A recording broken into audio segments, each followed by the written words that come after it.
writing screenplays? Great question. I wouldn't have thought about how I would even think about doing that. Your visuals are really powerful, like in the way that you describe things, and I can really see them in my mind's eye as like very powerful imagery. And like I understand where it comes from as a novel, but like it really, and especially in the way the dialogue is written, it sounds to me like a screenplay. In the style of, I mean, like I said this before when you read, in the style of like Neil Gaiman and that kind of thing, where the imagery is so powerful on the fantasy elements that it could be like a really good episode of something or a short film or. Your best Kabbalistic film out there. I think in movies, which has weaknesses in writing. I think in movie beats. Yeah, that's what I'm feeling. It's like you can hear the. At the same time, I can't imagine myself actually writing a screenplay. The reason is, and this is just in terms of practicality, I feel like if I write a novel, that only takes me. Writing a screenplay is of no interest to anybody beyond people who are going to produce a screenplay, and that takes other people. And I'm interested in an activity that I can do by myself and finish. Well, I mean, if someone said to you, I'd like to make that into a short film. It could be exciting. I really don't know how I'd have to really learn how a screenplay works. I've never really thought about it, but thank you. I realized at some point that I should probably close my eyes in order to see it better. And then at some point I realized that I didn't have to close my eyes. So definitely dealt with the way that I read books. It was, I think it sort of accelerated and paced by the end, which helped me get swept along with it. And also, I think, marked a transition between the way you set a scene at the beginning and the way that you have to dwell in a scene when you're figuring out the various pieces that go on, and when Asher himself is orienting himself to the space around him. And then how that transitions into dialogue and then the action toward the end. I thought that the pacing of those fit with what was going on. Thank you. Right, that's the only time they go to hell. The rest of the time they're in a more limited number of locations. And so you have to set the scene. And also I wanted it to be still and contemplative to start with before. So, thank you. Yeah, I think that sense of him being disconnected from his body and his being is a really powerful sense that he, it really sets that sense of we are in a different place now. He is in a different place now, and you kind of find yourself doing what you just did, looking down at your own hands, are they really, just being with Asher in that moment of not recognizing himself is a really powerful thing. Thank you. That was a bit more of an addition. I fleshed that out since I put it up on the blog. Yeah, I think it really does what you're looking for. Right. It's very powerful. I'd be interested in hearing about whether that image of hell is a useful one. Did it resonate for people? Were there elements you liked, elements you disliked? I'd be curious to hear about that, or any other thing. Lovely. I'll add to that though. It was great.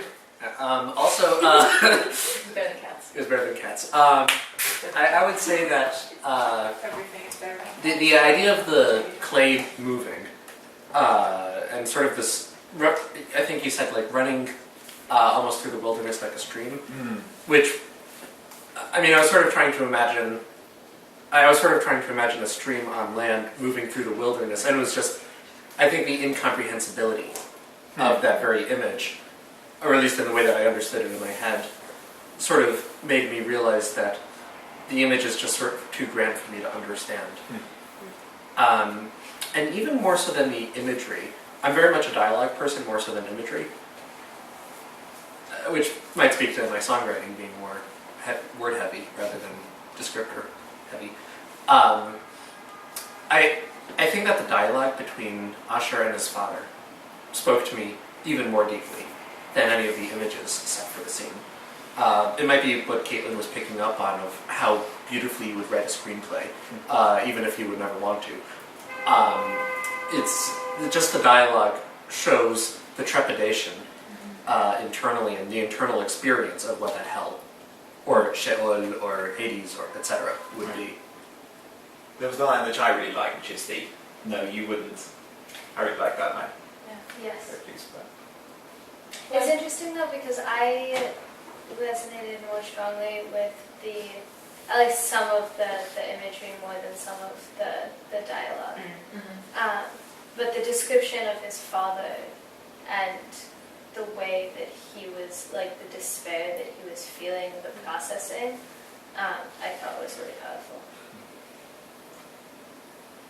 I won't spoil the ending, but well, you don't see Eliab again. This is the last time you see him, but one gets a feeling that perhaps things work out a little bit better for him. So it's okay.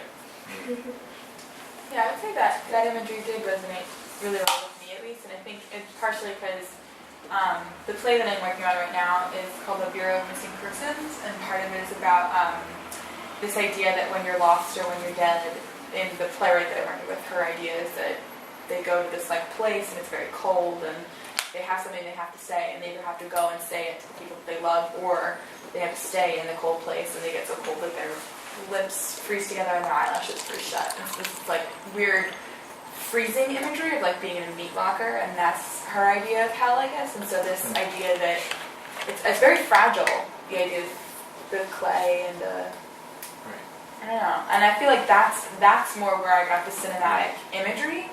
The dialogue, yes, I think I could like hear in my mind's eye being read by actors, but that was also again my background. But that imagery of like the faces and even the way you describe the ground being made of shards of clay, and him trying to reach for the different things, like that resonated more with me visually.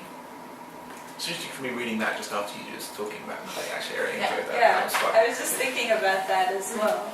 And I also, I don't know, I think the dryness of the clay or the wetness of the clay is really interesting. Like I would never think of clay for hell, but I think that, I don't know, for me it evoked this sense of like the valley of dry bones, or like this sense of, you know, something very kind of dry and arid and So there's like a evil dry bones kind of thing. Well, not quite evil, but desperate dry bones thing going on.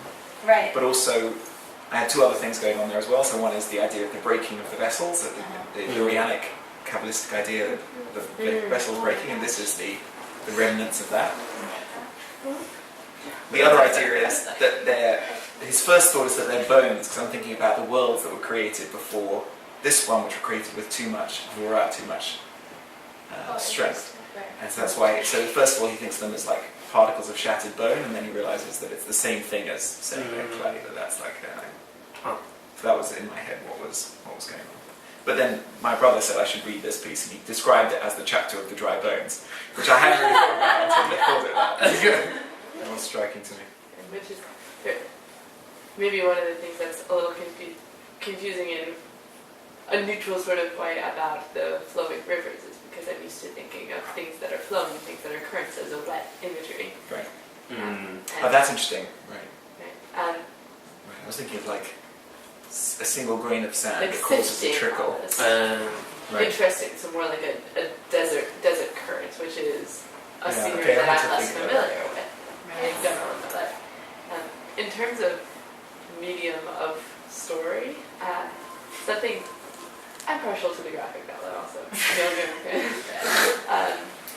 But in book or graphic novel, I think it's an interesting blend, especially with that last moment of speaking with his father, where in a book or something book form as opposed to something that's dragging you through, there is a sense of memory. You can always go back to that page, but there will never be more words in that dialogue. It's just like a memory where that's the last thing his father says. You can dwell on it and dwell on it and dwell on it. You can flip back as much as you want, but it's still going to end up how it ends. Thank you. Cool. I also think in graphic novel terms more than I think in novel terms. It shows you what I actually spend my life reading and watching, but there you are. Thank you. Have you read a Canticle for Leibowitz. Yeah. Yeah, like, I mean, years, this is only like kind of a sense memory of it, because I read many years ago, but when you were just, the beginning parts, the This is how I understood it. the aridness and the, you know, last man quality, it really struck kind of a parallelism in my mind. Again, I don't really remember much of it other than the last desert and the dystopian qualities with it, but a similar vibe to it. Was there any kind of conscious? Not at all. No. No, it's been a long time since I read that. I'm trying to think, what was it back in my mind? The last June. More likely to have been June. Dude, yeah. Back in my I mind. never took a bath and that like look backwards or like memories of June. Well, thank you so much.